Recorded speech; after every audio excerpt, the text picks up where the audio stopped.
Welcome back, everybody, to Paranormal the New Normal presents Paranormal Primetime. We are back, Malachi and myself, once again to discuss two more episodes of everybody's favorite paranormal show, Supernatural. And yeah, we got a decent week this week in episode wise. Season 4 is not letting me down so far. So, and I don't think it's going to. I think it's honestly one of the best seasons if I remember right. So, Yeah, I but think so. I think I was getting 3 confused with 4 because I think 4 is just like a banger. it's a banger. Yeah, it really is. It's. I mean, we'll see if it lasts. There's got to be a bad episode somewhere. There's got to be, but that's the way it goes with every show. But let's see if it lasts, and I'll let Malachi start us off with his episode. You lucky bastard.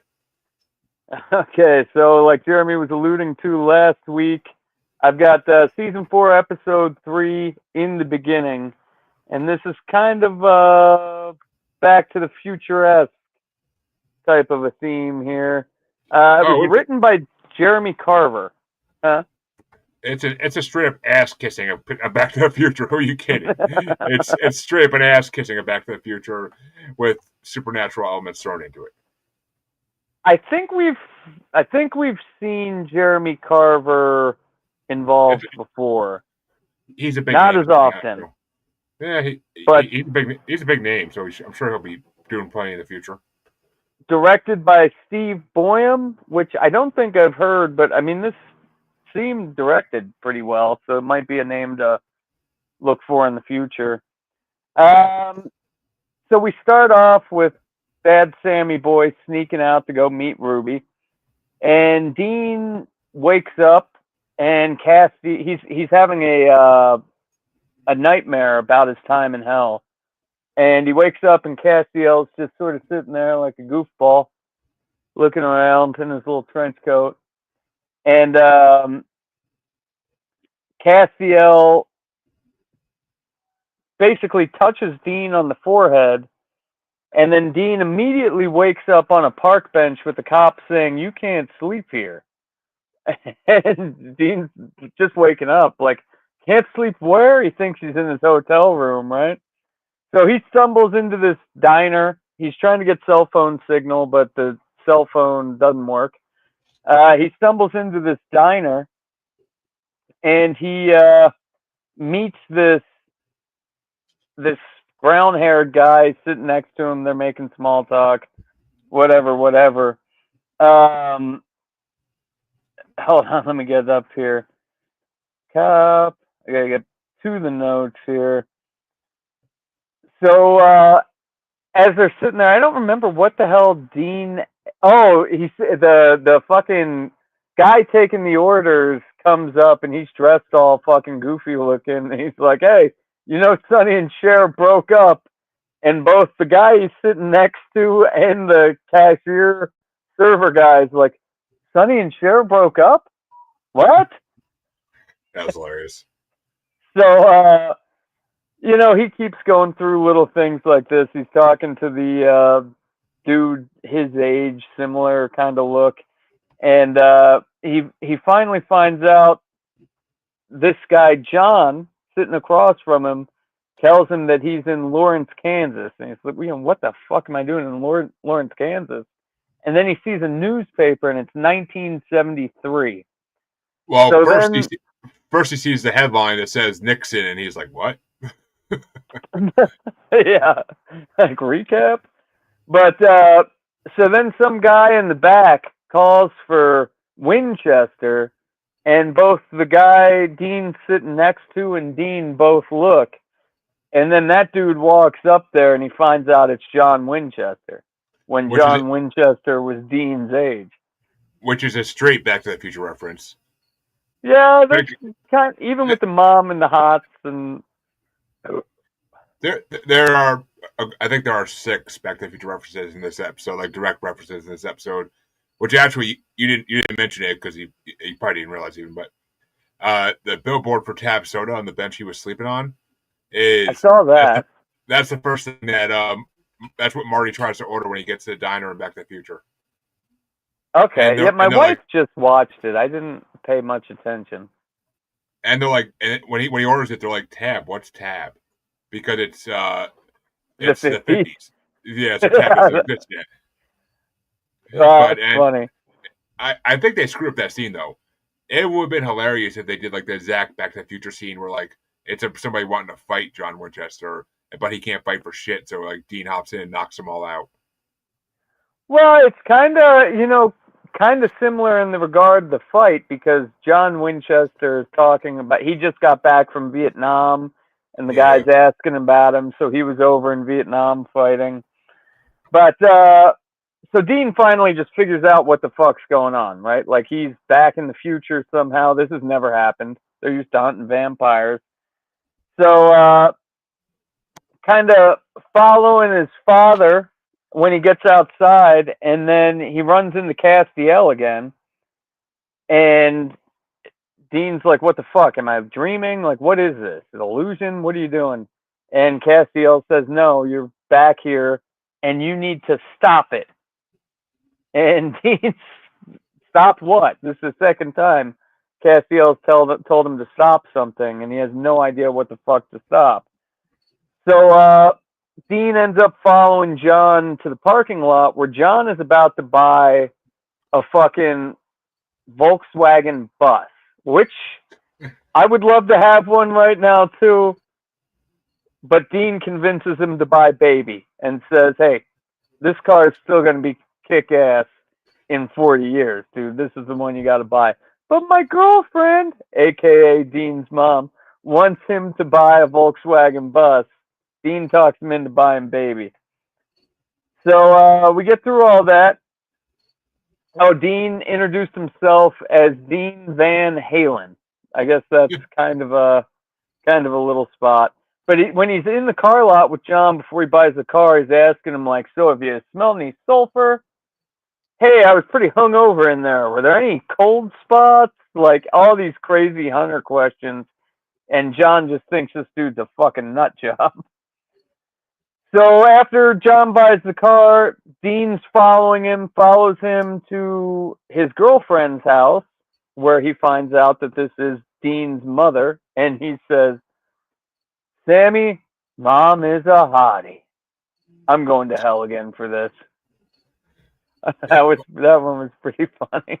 yeah, So it's that like was the funny. opposite of the Back to the Future. Like instead of the girl having the hots for Dean, Dean had the hots for his Yeah. mom, which is even fucking worse. Well, I mean, she kind of likes him a little bit too at some points.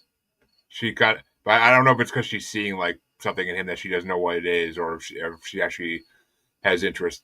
It would have been funny. It would have been funnier once again if they had the whole like him watching her from a tree and like falls off the tree type of thing. Like if they did like that Yeah, future rap, that would have been hilarious. But they do get better music rights right now, but I think you're getting into the territory of straight up lawyers involved. I So, know, probably, yeah. um, so Dean continues to follow Mary and John, and Mary, when they get to this place where they're hanging out, Mary excuses herself, and John's checking for the proposal ring. He's about to propose to her. But then Mary sneaks up on Dean and says, "Why are you following me?"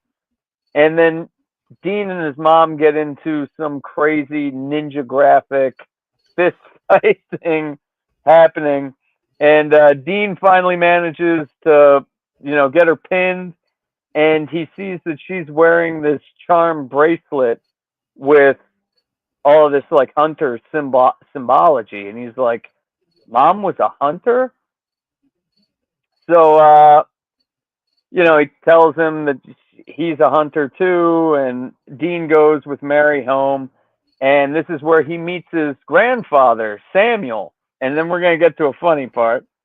Uh, the whole family, Mary's whole family is hunters. The mom, the dad, her, and Samuel immediately says, "So you're a hunter? How do you kill a vampire? The silver bullet or a stake through the heart?" And Dean passes the test. "Nah, you decapitate the little sons of bitches." And Sam starts asking about like, "What are you guys hunting?" And Well, do you need any help? We don't work with other hunters. I don't work with other hunters. But Dean finds out that Mary's mother name, his grandmother's name, is Deanna. So Dean was named after the woman, and Sam was named after the man. I thought that was a funny scene. I didn't even catch that, honestly. I didn't think of that even. I mean, I was watching them at 5:30 this morning, so that's why. But I didn't. I don't think I took my first sip of coffee at that point. But I didn't even think of that. Like, I was at work, like, and I was at the perfect point where I was like building bikes, and the thing was right in front of my face. So you get to see like Dean makes this snarky little like fuck. I'm named after a girl face. It was pretty funny. But so Grandpa Samuel tells him the case they're working on at this farmer's mysterious death. He said the name. I can't see the name here. I didn't get to take my notes today. I got called into work, but it was some farm. And Dean says, "Hey, I know that name." Whitshire, Tom Whitshire. Woodshire Farm. So this is where he offers the help, and Samuel's like, "Hey, we work alone." And so then we cut to, like they're going their separate ways, and Samuel and Mary, Dean's mom, are driving dressed as priests and nuns. And Samuel's like, "Would you rather be holding pom poms?" Blah blah blah. Because Mary's bitching, teenage girl, doesn't want to go on a hunting trip with her father. And when they show up, Dean's there. So Samuel's going to the front door to act like a priest. Mm-hmm. Oh, I thought you were going to say something. You're about to say what I was going to say, so I'll let you do it. Sure, episode. Yeah, so, and fucking Dean's already questioned as the priest guy. So Mary had walked off to go talk to the kid. And when Samuel asks the wife again, "Is there anything weird about your husband's death besides his guts being all over the back nine?" So Dean leaves Samuel with that and then goes and talks with Mary. And we find out that this kid had talked to a preacher that looked similar to them that had come and basically made a deal with him, right? Like this kid's dad used to get drunk and beat his mom. So the kid said, "Hey, if can you help me?" or whatever the fuck. He made a deal with the demon. It was a demon. We find out the demon had yellow eyes, though. So we know that this kid didn't have to do anything, and in 10 years he would come back and ask for something. And then this gets Dean all up like, "Oh shit, I know where this is. This is in my dad's journal. This is like all the yellow-eyed events that happened before Sam and my mom died and everything. This is Yellow-Eyed Demon, right? What was his name? Owl? Azazel. Azazel. Okay. He's a fucking prince of hell, dude. Yeah, I got things to do here. Come on now. Let me get back up in my notes here. Oh, that's impersonating a priest. Okay, so they get back to Mary and Samuel's house, and Dean had just found out that this is Azazel, and he's talking about how we have to go to this farm in Colorado where the cult is. And Samuel's like, "Yeah, I know about the cult. I used to tell it to Mary as a bedtime story." And Dean's like, "I'm reassuring you this is true." And Samuel's like, "How the fuck do you know all this? How'd you know about that farm? That happened 2 days before you even got here. My dad was a future teller or future reader or whatever the fuck." Psychic. Psychic. So, yeah, Dean's just like fucking heading out to go get the cult to try to kill Azazel. And then we get to, but Mary learns that her son made a deal with a stranger praying. Okay, so at that time, what happened after that? That I remembered Mary was talking to her dad. Okay, so cut to Dean visits Mary before he leaves and tells her that he approves of the relationship with John. Yeah, that's right. Dean got back in there and he's trying to like coach his mom on like, yeah, you need to marry this guy. My life depends on it. So then I think we go to driving the Impala to get the Colt. That's when Castiel appears and irritated as always with You, Angel's stony uh, demeanor. you skipped a very important part in the episode. Okay, fill me in. I'm lost on my notes here. When he talks to Mary about John afterwards, he begs her Mm, not to get out of bed on I'll find that the night date. upon the date of 83 when Azazel comes to visit Sam. Yeah, it in these notes it only says 1983 too. It doesn't say the Yeah, exact, but in the show it gives you like the exact date and time and shit. I think it was like September 2nd or something like that. It was the date the first episode. It was actually the date the first episode premiered, but it was just the year was different.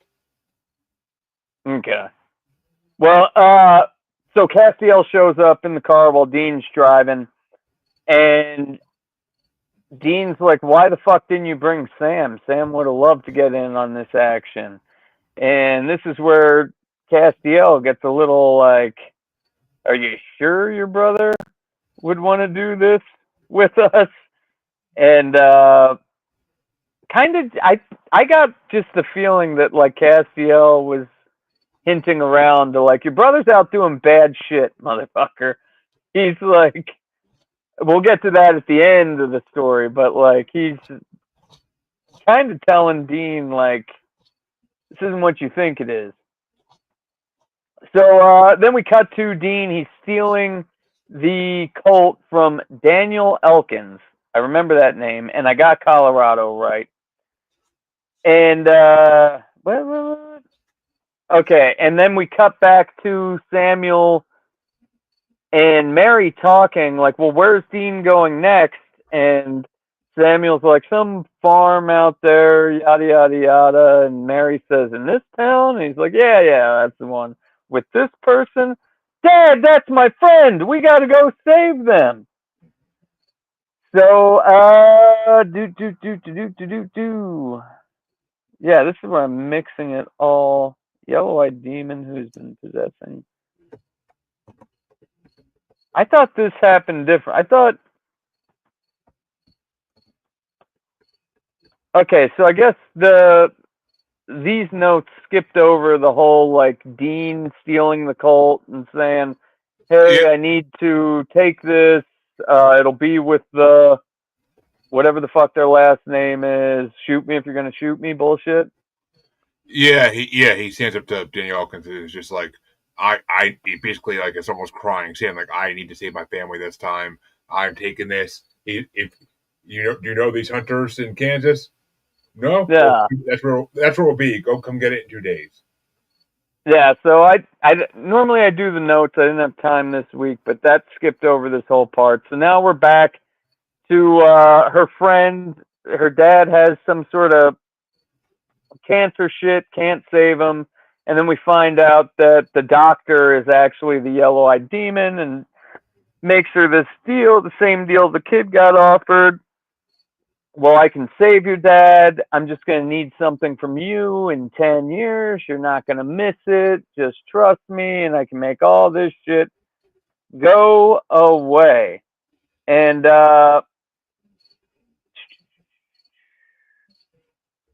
but soon overpowers. I know Mary and Samuel rush in, and then there's like a fight, and, yeah, this is given like Yeah, horrible notes. he Daniel rushes in with Mary and he shoots the demon with the shotgun a couple times, and Mary comes in, but she's overpowered and thrown across the room. The demon takes a shine to her, like Yellow Eyes like sees her and like all of a sudden it's like really wants to deal with her as well. Anyway, and then Dean comes in, and he's yep. got the deadly Colt, and he takes a shot and fucking misses, and Yellow Eyes just pumps out of the guy's mouth immediately. So now we're back, and Samuel and Dean are having a heart-to-heart, and he's like, "Hey, listen, I know this is gonna sound crazy, but your daughter's my mom. I'm from the future. You know, we got to make sure Mary's safe." And Samuel's like, "Yeah. Just can I see that gun for a second? Can you hand that over this way?" Sam's like, "Absolutely not." And then, the yellow-eyed demon possessed Samuel. They get into this back and forth, and the mom, Deanna, is kind of like watching in the background, and Dean, Yellow Eyes are going back and forth about, why would you do this to my brother? What's your overall plan? I wouldn't tell you my overall plan, but the only thing I know is you're never getting your grandpappy back. And then he stabs himself in the fucking heart. And doesn't the grandmother get it a little too?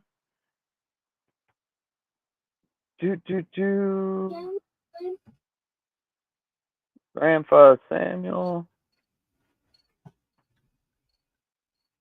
He'll die once the body is empty. He also snaps Deanna's neck. Okay. I was kind of listening to that part. So then we got John and Mary hooking up. And in the Impala, kind of weird Dean wants that so there's probably mom and dad juices all over that freaking Impala. Ugh. And John and other girl juices from all the times that John had it after she died. So now we cut to Samuel, aka Yellow Eyes, yanking the daughter out of the car, and then he snaps John Winchester's neck. And now he's making a deal with Mary, right? So Mary's got this same fucking deal. And the smoke escapes again, leaving Samuel dead. So Mary's parents are dead, but John quickly springs back to life, at which point Castiel appears to bring Dean back to the present. And Dean's like, what was that? I couldn't stop it. Blah, blah, blah. And Castiel's like, yeah, dumbass. You were never going to stop that. We just need to show you what we know. This is all we know. We don't know what fucking Azazel's plans are. But now you know what we're dealing with. And that's when Castiel goes and tells Dean that, like, hey, your brother's being a fuck up. He's off partying with demons. And if you don't fix it, we're going to fix it. Fix that shit. End of scene. Well, no, it ends. Oh, yeah, it does end the next episode. Right. Yeah. Next week I'll have notes. That was a rough one, fellas. You're telling us. But it's the first episode, and it's actually the first episode where Sam has limited screen time. It doesn't happen again for another until next season. But wait, he get a break? Didn't he break his arm a couple seasons ago? Doesn't he get? That was last season, yeah. Why did he get just a break time or something? For story, just for story, but yeah, and the fact that it ends in a to be continued scene is from Back to the Future. I don't remember that either. From Back to the Future. One of my favorites. It's more classic.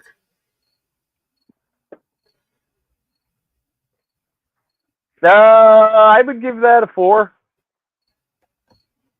A lot of storyline. Pretty solid. I'd give it a 4.5. I think it's one of the best episodes. it's great. I mean, it's basically what the spinoff, the Winchesters, was supposed to be. Like them, a young Winchester family, like a young Mary's family, like hunting. But So how does that happen though? Like this, so this is after Azazel snaps his neck.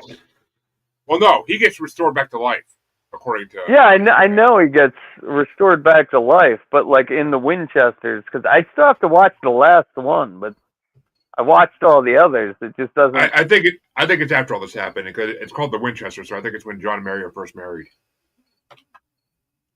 Yeah, it kind of just goes against this whole narrative because like John wasn't supposed to know about any of this shit until after Mary died. So like alternate timeline type shit.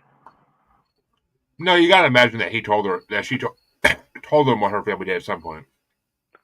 But well, I forgot to mention though, she had that heart to heart with Dean where she just wanted to be normal and leave the whole hunting life behind. Yeah, so that's the talk to have where Dean tells her that he approves of John, and then she says like he's a good guy. He's not like all these hunters out there. He's a little sweetie Bo Beatty. I love him. And Dean's like, what? My dad? Abso-fucking-lutely not. He's an asshole. And I love that. And I love that the grandfather and he returns in later episodes in the present. But I love that it's played by Mitch Pileggi, who was Skinner in X-Files. I didn't know the X-Files either. He's Mulder and Scully's boss in X-Files. I've seen Samuel in a lot of other shit. He's always a B-rate actor, but yeah, he does pretty good. I thought he did really good in this episode when he was like possessed by the demon. He changed character pretty good. Yeah, he did, and I like that when he walks into the diner, that rambling man's playing like a total 70s song. They definitely got a lot more money for the music budget in season 4. I meant to mention that, like my last episode, they had some pretty big songs in the first episode. So, folks, my episode this week, episode 4, is called Metamorphosis. It was written by Catherine Humphreys, which I think that's a new name, and directed by Kim Manners, who we all know Kim Manners. And the episode starts off kind of right where the last one left off, but except we're now seeing what Sam's been up to the whole time. We see Sam and Ruby holding a demon captive, and they start asking, they're trying to get information on where Lilith is, but the demon refuses, taunting that he's not afraid of the big Sam Winchester. And Sam uses his powers to exorcise the demon and send it to hell. The man who was possessed survives, and Sam cuts him loose and is trying to help him out of the building when who should pop out but Dean? And who was following Castiel's directions. Dean was looking from behind a wall and saw everything. He's shocked when he finds out that Ruby is actually one with Sam after Sam lied and said that he hadn't seen Ruby. And he tries to kill her. He tries to kill her with a knife, but she slams him into a wall, and Sam tells him to knock it off, and he tells Ruby to take the man to the hospital. And Sam is waiting in the hotel room when Dean storms in and starts packing his bags. Sam asks if he's leaving and grabs his arm as he heads towards the door. Dean responds by punching him in the face twice. Some nice swings to leave that lip bloody. And he's pissed off. Sam's been using his powers, but Sam tells him he's only been using it to save people, and after Dean died, he kept fighting the only way he could. Dean doesn't give a fuck and asks why an angel had to inform him to Sam being like, what? An angel? And Dean tells Sam that Castiel had warned him to stop Sam or he would. He tells Sam that this means God wants him to stop as well. And all of a sudden, Sam's phone starts ringing, so this all ends. And it's a hunter named Travis giving them information. And we see them in the car going to meet Travis. And Dean tells Sam about a trip back in time and what he learned about their parents. Dean's shocked to find out Sam has known that he was fed demon's blood as an infant and didn't tell him for over a year. And he's just more pissed off that there's been a list of things Sam hasn't told him about since he came back to life. And what would you do? Like if a demon, or if you were in Sam's position and your brother came in and said, "Hey, if you don't take care of your brother, we will." I think I'd immediately stop. Yeah, me too. An angel's threatening me? Yeah, I'll stop, please. But we see the boys in Carthage, Missouri. They observe Jack Montgomery, a normal guy, seemingly, and we see him looking through the fridge, something to eat, devouring chicken and everything else, and he comes across a package of raw ground beef that he consumes like he's a dying man who's about to die and eat something in the next second. So they go to their hotel room and they meet up with a guy. They walk into the hotel room. There's a guy sitting at the table. Travis, who Dean cleverly says, "I told you we should have hit all the beer." As Travis is sitting there downing bottles, and he's apparently known them since they were little kids. And he tells them that he killed Jack's father, who was a Rougarou in 1978. But he didn't know that Jack's mother was pregnant with him at the time, and that she later put him up for adoption. So, and which a Rougarou, I don't like the way they use that. They call this thing a Rougarou. It's not really a Rougarou. Rougarous are just a version of dogmen. It's not this. It's not this creature that is just humanoid. Like there's never been a Rougarou thing in real life where it's a humanoid creature. It's always more of a dogman creature. Like a werewolf, right? Yeah, like a dogman. But I don't know. It's weird. I mean, he gets like crazy shit happening. It's different. They're using that in the complete wrong term. But they go to talk to Jack because Travis tells them that he wants to kill him, and Sam gets on his case with like, why would you kill him? You don't know he's going to do this yet. He could resist and not take the bait and be human his whole life. Which, of course, Dean's like, it's a monster. We got to kill it. But they're on their way to go talk to Jack, and Dean tells Sam that Dean starts saying that Sam's over-identifying with Jack. And Sam tells Dean to stop the car. He tells Dean how hard it has been living with the knowledge that he's contaminated with demon blood and that he is trying to make the best of it. And that they'll try to talk to Jack, and they'll tell him of his and his real father's status as a Rougarou, as well as what will happen if he consumes human flesh, or, as Dean learns his new word today, long pig. But they start talking to the guy, and he doesn't believe a fucking word they're saying. And it basically breaks down to the point where he yells at them, leave his property or he's going to call the cops. Loud enough that neighbor looks over. So they leave because they don't like cops. And that night they trail him and they see him about to attack a woman, but he resists his urges and he heads home. Oh yeah, because isn't that what we see? Oh yeah. That's when we see him in a bar. He's drinking away his sorrows after he tried to get very rough sexy with his wife. And she pushed him away, saying, "What is wrong with you?" So we see him at a bar downing whiskey. And he sees a woman getting hit on by a fat guy who looks very much like Kevin James. I actually had to look up and be like, is that Kevin James? But I don't think it was. But he stops the fat guy from hitting on the chick and breaks the guy's hand in the process. Hand and arm, I think it was. But anyway, he leaves after resisting biting the guy. And he goes home because his wife's been asking where he is and everything. And Travis is there, having broken into the home, and he's holding his wife hostage, and he learns that that's when he learns that she is also pregnant, because Travis reveals that she was screaming, "I'm pregnant," when he broke in, so he wouldn't hurt her. So Travis overpowers Jack and ties him up, and he says, "I'm sorry I gotta do this, but I'm gonna burn you both alive. Sorry for your kid." That's still in utero. But Jack manages. I think they'd have a vaccine for that, huh? Yeah. Well, Jack breaks free and attacks Travis, and he kills him he starts biting his neck and killing him, and he completely finishes his transformation into a monster. And when Dean and Sam arrive, they find just nothing but a blood stain on the floor. And they say, "Is that Travis?" And Dean's like, "Well, what's left of him?" And they follow the blood trail and they find what the hell's the guy? What the hell is it? They find this. Oh, they find Jack. As he runs out and attacks them, he knocks both of them the fuck out. Sam wakes up locked in a closet and he's telling Jack to resist this urge as he tries to break out using a coat hanger rather than his powers. But Jack can't resist and he's about to eat Dean, and Sam escapes and incinerates him. Fire, fire, burn, burn, ashes. And we don't really see what happens to his wife. I assume she escapes, but yep. Case for 20 years down the road. Basically.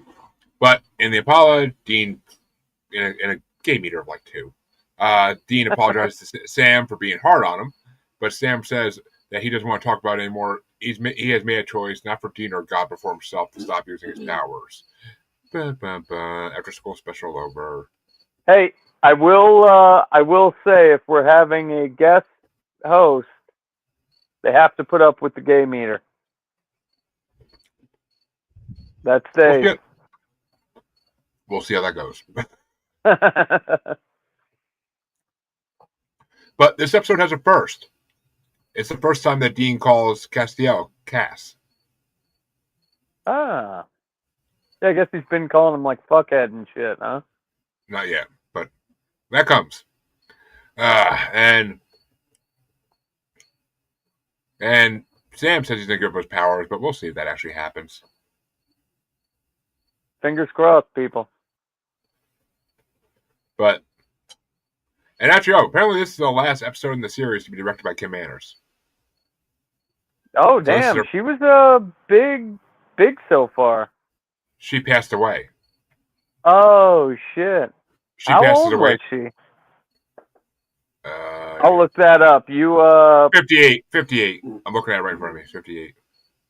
Huh. But she died in January 2009. So, yeah, this season was 2009. So yeah, she died probably like right after the mid-break in this season. But well, rest in peace, Kim Manners. We could have used you in like season 12 for sure. And Carthage, Missouri will come up in a later episode in the next season. That is a very good episode. I will say that. And we got a Halloween episode coming up, fellas. Stay tuned. And it's funny that Travis tells him that Ruru is going to be taken down with fire, but he said he killed his father by shooting him with 8 bullets. But maybe they were like big bullets and he shot his head off. Maybe. I would give this one we'll say 3.2. Yeah, I'll be there with you. Filler. I wasn't highly impressed. But we have 2 good episodes that come up next week, I believe. Well, actually, yeah, one Monster of the Week and then one storyline episode. So we might have a guest next week, folks. I will work on that, but we might have a guest next week. So we'll see. You might see some other face on here besides ours talking about Supernatural for once. I know. It's about time. But any closing comments, Malachi, before we shut it off for tonight? Everybody listen to Candace Owens this week. And have a good night with that, everybody.